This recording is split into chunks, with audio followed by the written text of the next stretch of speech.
Joe Rogan just gave his full response to the Spotify controversy on Instagram, and I'm gonna let you watch the whole thing before my response. I'm sure Joe wouldn't care, and it's worth listening to. Hello, friends. I wanted to make a video to address some of the controversy that's been going on over the past few days.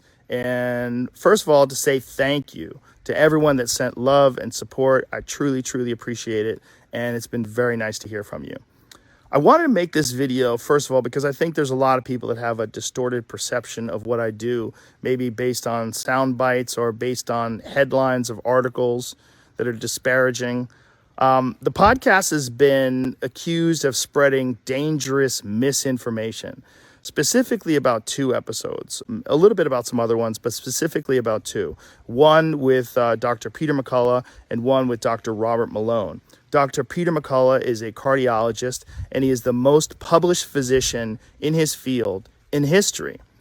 Dr. Robert Malone owns 9 patents on the creation of mRNA vaccine technology and is at least partially responsible for the creation of the technology that led to mRNA vaccines. Both these people are very highly credentialed, very intelligent, very accomplished people, and they have an opinion that's different from the mainstream narrative. I wanted to hear what their opinion is. I had them on, and because of that, those episodes in particular, those episodes were labeled as being dangerous. They had dangerous misinformation in them. The problem I have with the term misinformation, especially today, is that many of the things that we thought of as misinformation just a short while ago are now accepted as fact. Like, for instance, 8 months ago, if you said, if you get vaccinated, you can still catch COVID and you can still spread COVID, you would be removed from social media. They would ban you from certain platforms. Now, that's accepted as fact. If you said, I don't think cloth masks work, you would be banned from social media. Now, that's openly and repeatedly stated on CNN. If you said, I think it's possible that COVID-19 came from a lab, you'd be banned from many social media platforms. Now, that's on the cover of Newsweek. All of those theories that at one point in time were banned were openly discussed by those 2 men that I had on my podcast that have been accused of dangerous misinformation. I do not know if they're right. I don't know, because I'm not a doctor, I'm not a scientist. I'm just a person who sits down and talks to people and has conversations with them. Do I get things wrong? Absolutely, I get things wrong, but I try to correct them. Whenever I get something wrong, I try to correct it because I'm interested in telling the truth. I'm interested in finding out what the truth is. And I'm interested in having interesting conversations with people that have differing opinions. I'm not interested in only talking to people that have one perspective. That's one of the reasons why I had Sanjay Gupta on, Dr. Sanjay Gupta, who I respect very much, and I really enjoyed our conversation together. He has a different opinion than those men do. I had Dr. Michael Osterholm on at the very beginning of the pandemic. He is on President Biden's COVID-19 advisory board. I had Dr. Peter Hotez on, who is a vaccine expert. I'm interested in finding out what is correct, and I'm also finding out how people come to these conclusions and what the facts are. Now, because of this controversy, and I'm sure there's a lot of other things going on behind the scenes with these controversies, but Neil Young has removed his music from the platform of Spotify, and Joni Mitchell and apparently some other people want to as well. I'm very sorry that they feel that way. I most certainly don't want that. I'm a Neil Young fan. I've always been a Neil Young fan. I'll tell you a story at the end of this about that. One of the things that Spotify wants to do that I agree with is that at the beginning of these controversial podcasts, like specifically ones about COVID, is to put a disclaimer and say that you should speak with your physician and that these people and the opinions that they express are contrary to the opinions of the consensus of experts, which I think is very important. Sure, have that on there. I'm very happy with that. Also, I think if there's anything that I've done that I could do better is have more experts with differing opinions right after I have the controversial ones. I would most certainly be open to doing that. And I would like to talk to some people that have differing opinions on those podcasts in the future. We'll see. I do all the scheduling myself, and I don't always get it right. These podcasts are very strange because they're just conversations. And oftentimes I have no idea what I'm going to talk about until I sit down and talk to people. And that's why some of my ideas are not that prepared or fleshed out, because I'm literally having them in real time. But I do my best, and they're just conversations. And I think that's also the appeal of the show. It's one of the things that makes it interesting. So I want to thank Spotify for being so supportive during this time. And I'm very sorry that this is happening to them and that they're taking so much heat from it. And so now the Neil Young story. When I first of all, I'm not mad at Neil Young. I'm a huge Neil Young fan. I've always been a Neil Young fan. When I was 19, I was a security guard at a place called Great Woods in Mansfield, Massachusetts. It's an outdoor concert amphitheater, and Neil Young was playing there. And this was the last day I worked there. I quit during the Neil Young concert. The job was kind of crazy because there was a lot of times it was fights broke out and stuff. And I think I probably got like $15 an hour, and I was not about to get beat up for $15 an hour. So I would bring a hoodie with me whenever I worked. So in case the shit hit the fan and it got too crazy, I would just put my hoodie on and leave and cover my security outfit, my security shirt. So one day during a Neil Young concert, there's the amphitheater, the way it's set up is there's a covered area outside that has seats, and then there's a lawn area behind it.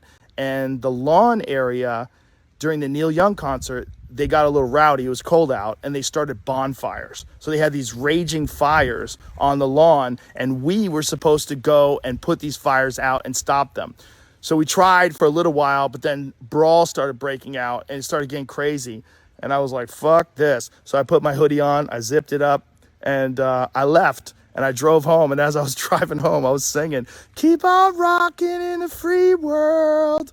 That was my last day on the job. I don't even think I collected my last check. So no hard feelings towards Neil Young, and definitely no hard feelings towards Joni Mitchell. I love her too. I love her music. Chucky's in Love is a great song. I don't know what else I can do differently other than maybe try harder to get people with differing opinions on right afterwards. I do think that that's important, and do my best to make sure that I've researched these topics, the controversial ones in particular, and have all the pertinent facts at hand before I discuss them. Again, I'm not trying to promote misinformation. I'm not trying to be controversial. I've never tried to do anything with this podcast other than just talk to people and have interesting conversations. I didn't plan it. I can't believe it's as successful as it is.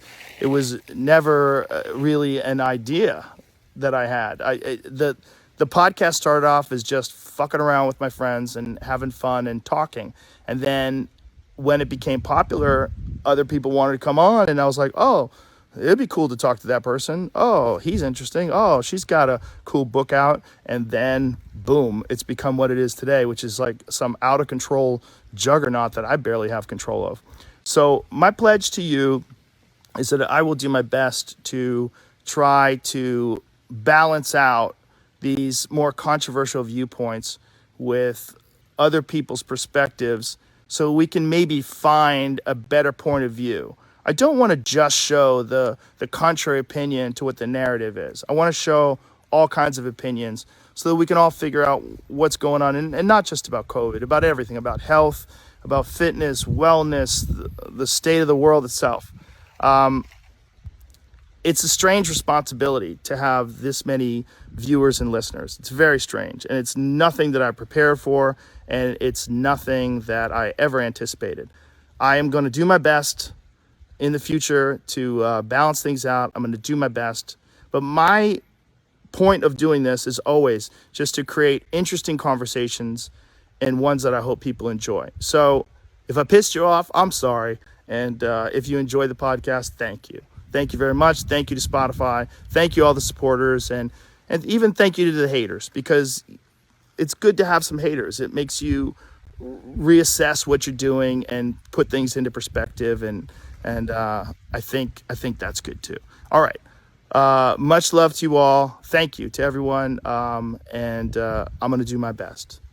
Honestly, I feel really bad for Joe. It seems like he's a super, super nice guy who's being scapegoated because he's earned the trust and respect of tens, if not hundreds of millions of people. There's a lot of competition, a lot of news, a lot of podcasts. There's a reason that he's the biggest. He does a good job listening. He does a good job asking questions. He really does what other journalists are supposed to do, but don't do. He does a better job than anybody I've seen on CNN or Fox News to conduct interviews, play devil's advocate, and push back against people that even he agrees with. He's been doing great over the last year, and they're mad that he was intrigued by Peter McCullough and Robert Malone, who once again, I'm sure would love to debate these people. They'd love to talk to Sanjay Gupta for 2 hours. I'm sure they'd love to talk to Fauci or any of these people, even Osterholm. That's what it's all about. Two ideas, two scientific ideas going against each other and duking it out. I just want to let Joe know that we have your back and you should stay strong, because the more you cave, the further they push, and they'll try to shut down your platform, and then they'll come for everybody else who's even half like you. So it's not really about you. It's just that you're now the tip of the spear in independent media. And they always say the people that run for politics are the people who shouldn't run for politics, and all the best people have the wisdom and common sense to not get into that disgusting field. And when I hear Joe talk, it kind of seems like that. He has power that people dream of. He has the money and success in podcasting that people dream of. He's at the top of his game, and he doesn't even really want to be there. You know, it's a lot of pressure. It's a lot of backlash. It's a lot of heat. He's now like this worldwide talking point that elites from all over are pointing to, and he really seems like just a normal guy. But that's why people like him. That's why people listen to me. That's why people like Tucker Carlson and Dan Bongino put up bigger numbers than a lot of people on the left wing. More interesting angles, and also just more relatability. That's one of the reasons I like Jimmy Dore on the left wing. We disagree on so many policies. In fact, I would love to debate him or have a conversation with what we agree or disagree. I'd be super nice.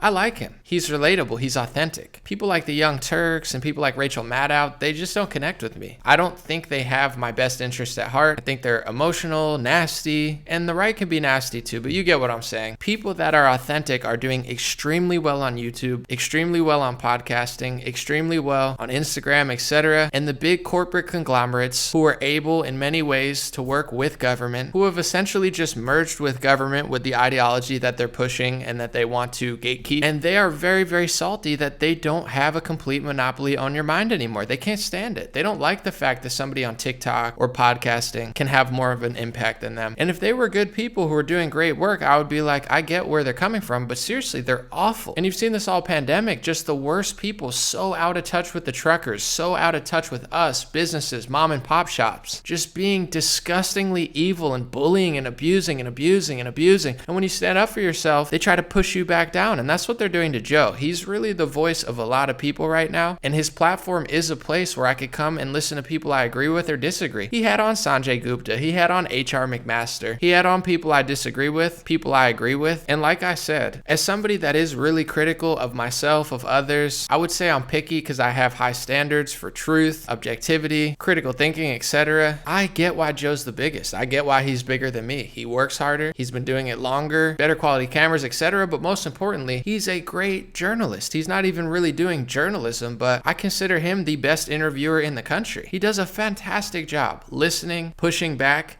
He's really, really good at what he does. He's better than everybody at CNN. He's better than everybody at Washington Post and New York Times. Instead of Spotify, maybe they should have offered him a contract. But a lot of these corporates are agenda driven, so I don't think anybody else would have wanted to work with him, because his presence alone, even though it's most of the time fair and neutral and he swings left and right on certain issues, that's a threat to their whole ideology, because they're not seeking the truth like he's seeking. They don't have humility like Joe does. They don't look at themselves and think, what can I do better? Like, even though Joe's doing great work, he's still has the humility to be like, okay, I could try this and try this to please you. But Joe, remember, you're trying to please unpleasable people. And I know it's got to be creepy to know like you're the top dog and everybody's looking at you when you're a normal person. I get those vibes from Joe and I'm like, man, I feel him. But just remember, Joe, they're never going to be happy. They're jealous of you. You're doing great work and they want to have a monopoly on people's minds and people's voices. Hundreds of millions of people have your back, Joe. The screeching minority may be loud, but they are not the majority. Yes, they have a lot of corporate and elitist power, but when you have the people and truth on your back, you can defeat anything. God bless Joe. God bless the world. And I identify that they're really just scapegoating Joe to come for really anybody who disagrees with big corporations, big government, big pharma, and how they've been treating us. Thanks for listening. God bless you so much. Have a beautiful, beautiful week.